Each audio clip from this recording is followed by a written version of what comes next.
चलिए आज हम लोग डिटर्मिनेंट्स में आ गए, माइनर्स एंड कोफैक्टर्स की बात करते हैं। तो सबसे पहले जानेंगे माइनर्स और कोफैक्टर्स है क्या, और हम कैसे माइनर्स और कोफैक्टर्स को फाइंड कर सकते हैं। आइए हम देखते हैं सबसे पहले miners.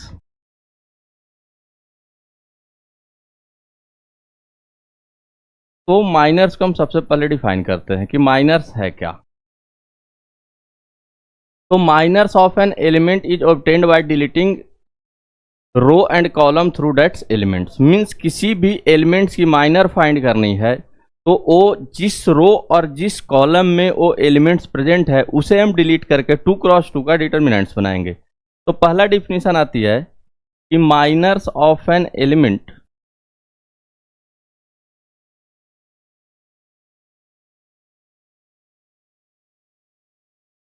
Is obtained by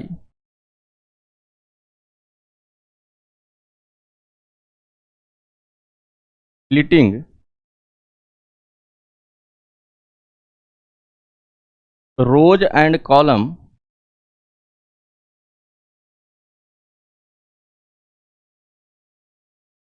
through that element.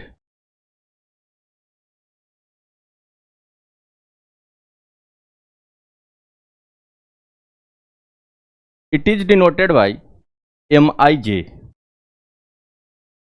इसे हम डिनोट करते हैं MIJ से।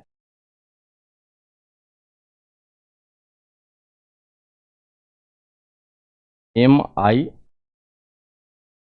जहां पे I अपनी रो बताती है और J कॉलम। तो MIJ मीन्स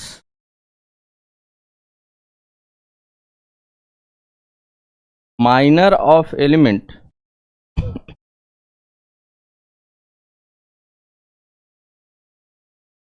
AIJ। मीन्स कोई भी एलिमेंट्स है जिसे हम डिनोट करते हैं AIJ से, तो उसकी अगर माइनस डिनोट करनी है तो हम डिनोट करेंगे MIJ से। आइए हम एक एग्जांपल लेते हैं। तो एग्जांपल्स में हम आते हैं, जैसे हमने एक डिटर्मिनेंट्स ली delta equals to A11, A12, A13, A21, A22, A23, A31, A32, A33। किसी ने हमसे कहा आप M22 एंड M32 निकालें। तो M22 means minor of element present in second rows and second column. तो हमने क्या बताया, किसी भी एलिमेंट्स की अगर माइनर निकालनी है तो जिस रो और जिस कॉलम में वो प्रेजेंट होता है उसे हम डिलीट करते हैं। तो हम यहां से इसे रिमूव कर देंगे। तो मेरे पास क्या मिली, M22 equals to A11, A31, A13, A3। हम यहां से क्रॉस किए तो A11 into A33 minus A13 into A31। दूसरा मेरे से मांगा गया है M32 मीन्स थर्ड रो और सेकेंड कॉलम। मीन्स मुझे इसकी माइनर चाहिए। तो हम क्या करेंगे, इस वाले रो को और इस वाले कॉलम को इरेज कर देंगे। तो अगर हम M32 निकालने चलते हैं तो मेरे पास बचती है A11, A21, A13, A23। हम इसे सिंप्लीफाई किए, ए हो गया A11 into A23 minus A13 into A21। तो हमने यहाँ से माइनस निकाली। अब इसे कुछ नंबर्स लेकर के फाइंड करते हैं। तो हमने एक नॉर्मल डिटर्मिनेंट्स लेकर के फाइंड की। आइए हम एक नंबर्स लेते हैं, एक डिटर्मिनेंट्स लेते हैं। जैसे हमने ली डेल्टा इक्वल्स टू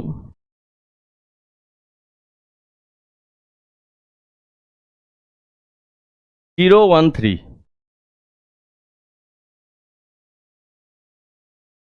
4 माइनस 7 2 और 1 4 5।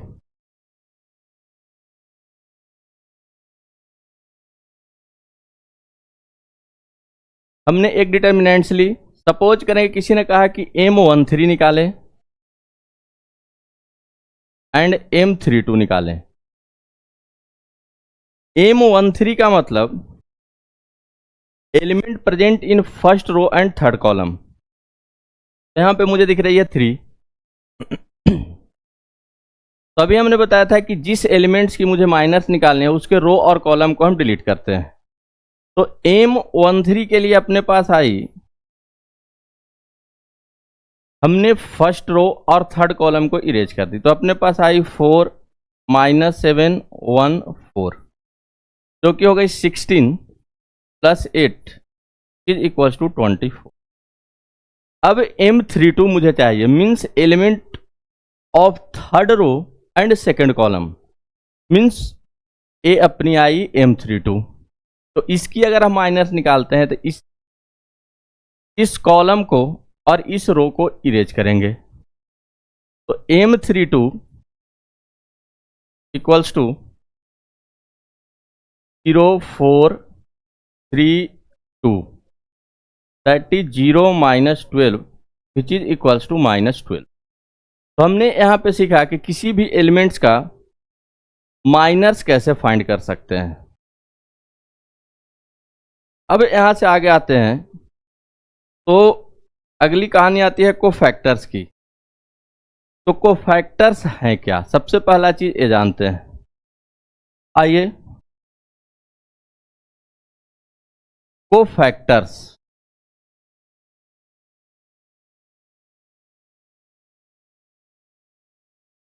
Miners along with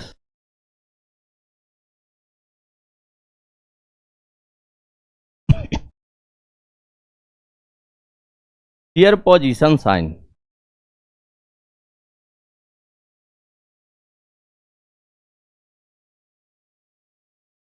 is known as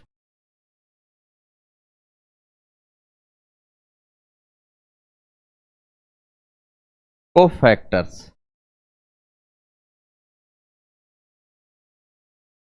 It is denoted by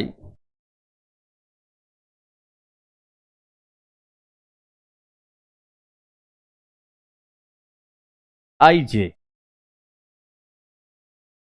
IJ means cofactors of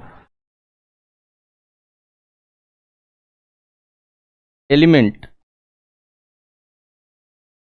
Aij. तो Ij equals to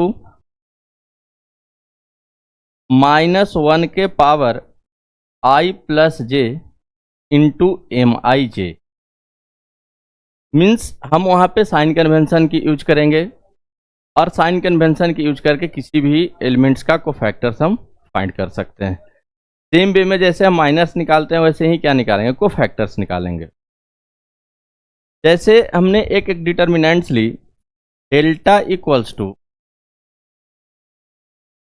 A11 A12 A13 A21 A22 A23 A31 A32 A3। तो जब हम इसकी determinant value find करते हैं तो ए आती है A11 M11 minus A12 M12 plus A13 M13। तो हम इसे शॉर्ट में लिख सकते हैं डेल्टा इक्वल्स टू समेसन -1 के power I plus J AIJ into MIJ। ये अपनी शॉर्ट्स में एक रिजल्ट आई। आगे बढ़ते हैं तो हमने कोफैक्टर्स की बात कर ली। आइए एक क्वेश्चंस लेकर कोफैक्टर्स फाइंड करने के लिए सीखते हैं कि कैसे कोफैक्टर्स फाइंड करेंगे। जैसे हमने ली डेल्टा इक्वल्स टू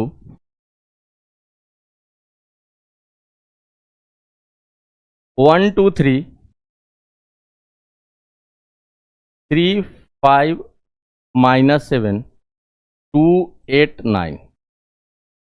किसी ने कहा मुझे M21 एंड C21 फाइंड करें। तो M21 means minor of element present in second row and first column. तो यहाँ इसके अनुसार है अपनी 3। तो हम M21 निकाले तो अपने पास आ गई 2 3 8 9, क्योंकि हमने सेकेंड रो और फर्स्ट कॉलम को रिमूव कर दी। यहाँ से आ गई 18 -24 दैट इज -6। हमने अभी को फैक्टर्स में क्या सिखाया कि C21 मुझे चाहिए, तो हम क्या लिखेंगे -1 के power 1 + 1 into M21 that is -1 के power 3 into -6 which is equals to. तो कोफैक्टर्स में क्या चेंज करते हैं कि माइनर से long with their position sign is known as cofactors.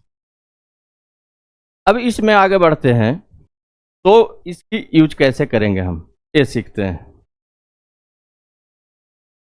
तो आइए देखते हैं।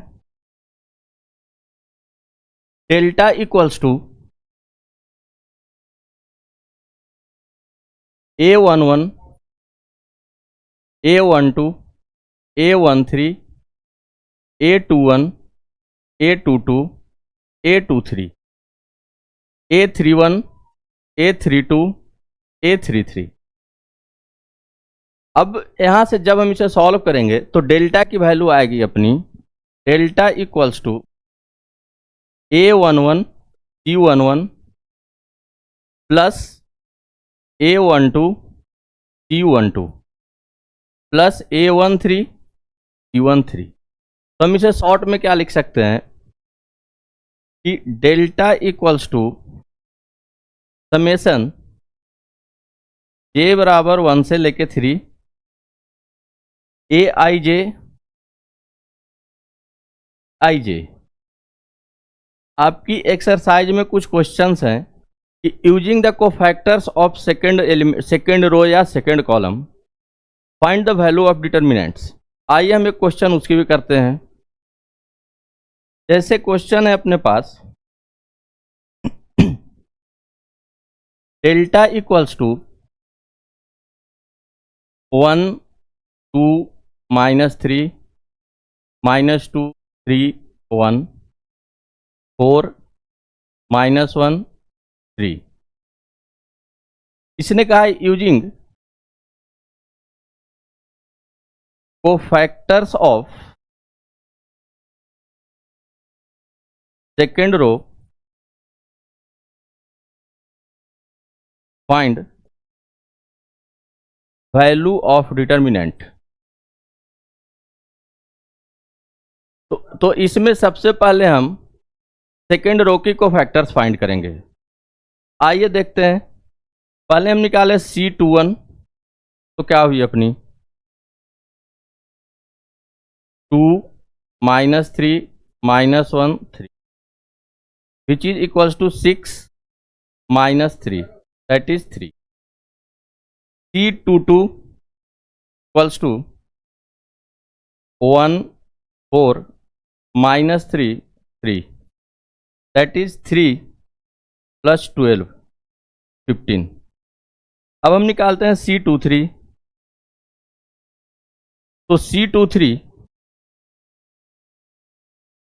1 2 4 -1 which is equals to 1 -8 that is -7। तो एक्चुअल में हमने यहाँ पे पोजीशन साइन नहीं दी, तो ये C21, तो यहाँ से क्या था -1 के पावर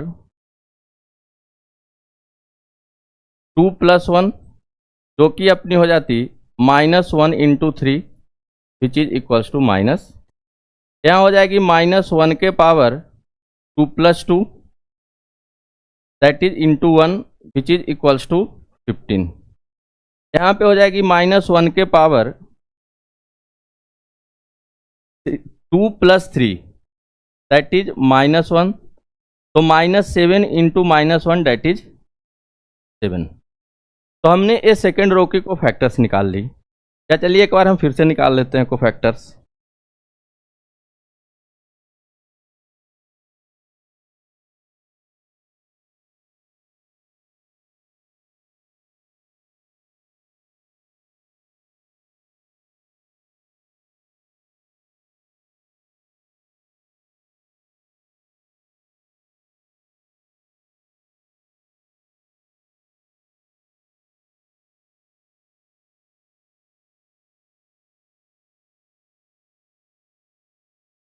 हम यहाँ से आए C21 डैट इज -1 के power 2 + 1 into 2 -3 -1 that is -1 into 6 - 3 that is -C22 -1 के power 2 + 2 1 4 -3 3 which is equals to 1 into 3 + 12 is equals to 50। अब हम C23 निकाले तो -1 के पावर 2 + 3 तो 1 2 4 -1 that is -1 into -1 - 6 that is 7। तो मुझे डेल्टा की वैल्यू चाहिए थी using cofactors of second row. तो हमने पहले सेकेंड रो के कोफैक्टर्स निकाले। अब हम डेल्टा इक्वल्स टू क्या लिखेंगे, -2 into -3 plus 3 into 15 plus 1 into 7, यहाँ से हो गई 6 + 45 + 7 दैट इज 50। तो हमने यहाँ से सीखा कि using cofactors of any row और any column find the value of determinants. अब इसमें कुछ रिमार्क आते हैं। रिमार्क क्या कहती है, पहला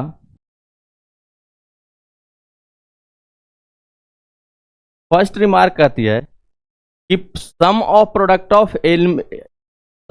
the product of elements of any row और column with their corresponding cofactors gives the value of determinants.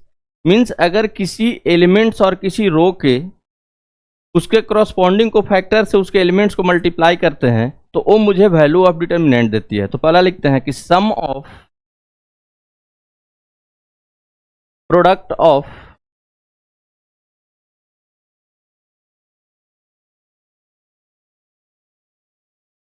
Elements of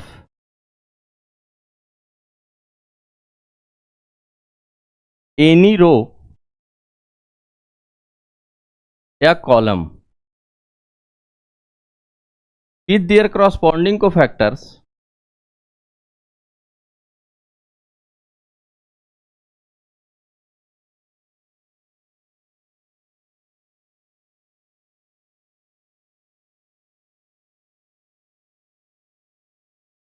gives value of determinant, that is delta equals to A11 E11 plus A12 G12 plus A13 G13, जैसे कि हमने पिछले question में भी solve किए थे। और जब किसी अदर एलिमेंट्स के कोफैक्टर से मल्टीप्लाई करते हैं तो गिव्स 0।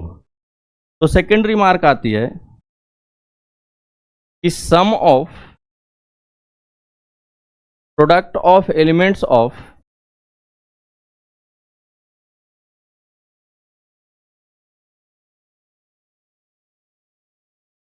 एनी रो या कॉलम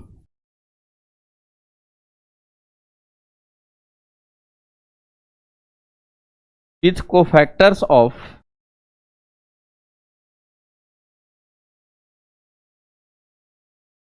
अनदर रो या कॉलम गिव्स 0, जैसे कि हम डेट इज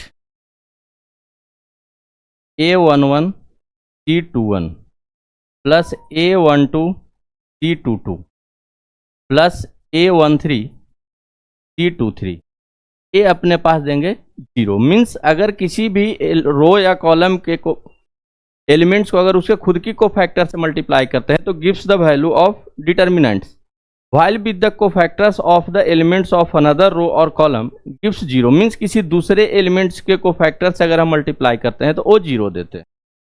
अगली वीडियो में हम लोग देखेंगे solution of systems of linear equations.